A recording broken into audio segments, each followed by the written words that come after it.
नमस्कार, face to face में आपका स्वागत है। हमारे साथ हैं बातचीत करने के लिए हमारे खास मेहमान साबिर अली जी, जो कि आम आदमी पार्टी के नेता हैं, प्रमुख समाज सेवक हैं। साबिर साहब, आपका स्वागत है। नमस्कार।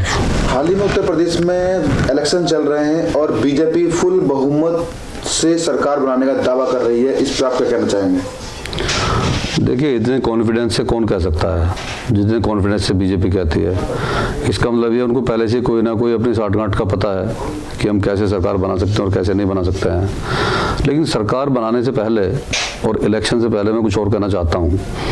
अगर बीजेपी ने अपने गुंडों को इसी तरह छूट देती रही कि भी ठीक है, आप दूसरे समुदाय पर हमला करो, उनको बेइज्जत करो और कभी हिंदू राष्ट्र बनाने की बात करो, कभी कहो कि मुसलमानों को यहाँ कुछ नहीं है, तो ऐसे देश नहीं चलेगा और बीजेपी का दिन भी बहुत लंबे नहीं चल पाएंगे।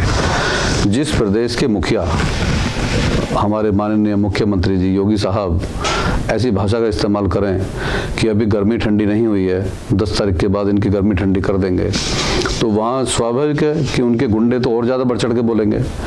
अब एक ताज़ा मिसाल मैं आपको अपनी बढ़ती हुई बता देता हूँ, जो कि खुद मेरे साथ बीती है। मेरी ताई जी की डेथ हो गई खास इलेक्शन वाले दिन 10 तारीख को।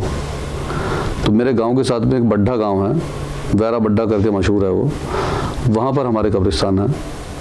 वहाँ हम उनको दफना रहे थे, तो दूसरे समुदाय के 4-5 लड़के इतनी भद्दी भाषा में हम लोगों को उल्टा सीधा बोलते हुए निकले कि यदि हमारे दूसरे समुदाय के लोगों ने संयम नहीं बरता होता तो शायद हिंदू मुस्लिम भी हो सकती थी। इसमें बीजेपी कहाँ चली जाती है? और वो कन्फर्म बीजेपी थे, क्योंकि बीजेपी का पटका उनके गले में डला हुआ था और वोट डाल करके वो लोग आ रहे थे। तब उन्होंने ये शर्मनाक हरकत की। तो हमने वहीं के जो 2-4 बूढ़े लोग बैठे थे उनसे कहा कि भाई क्या आपके गांव की यही सभ्यता है, आपने इनको यही सिखाया? तो उन लोगों ने खैर उस पर माफ़ी मांगी कि भी इन्होंने बहुत गलत व्यवहार किया है आप लोगों के साथ और इनके लिए हम शर्मिंदा हैं। ऐसे ही लोग हिंदू मुस्लिम दंगे कराते हैं।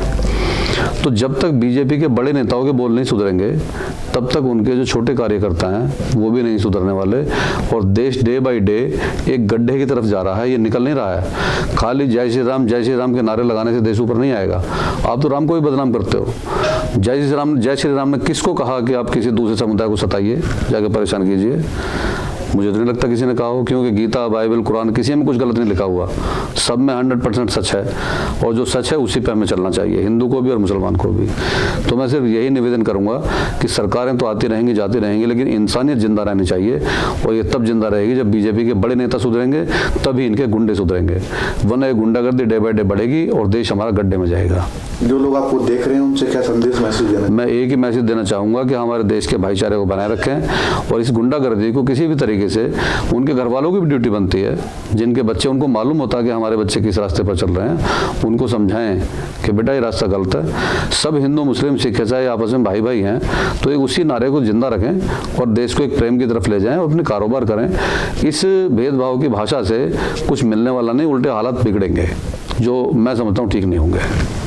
नमस्कार, जय हिंद, खुदा हाफिज।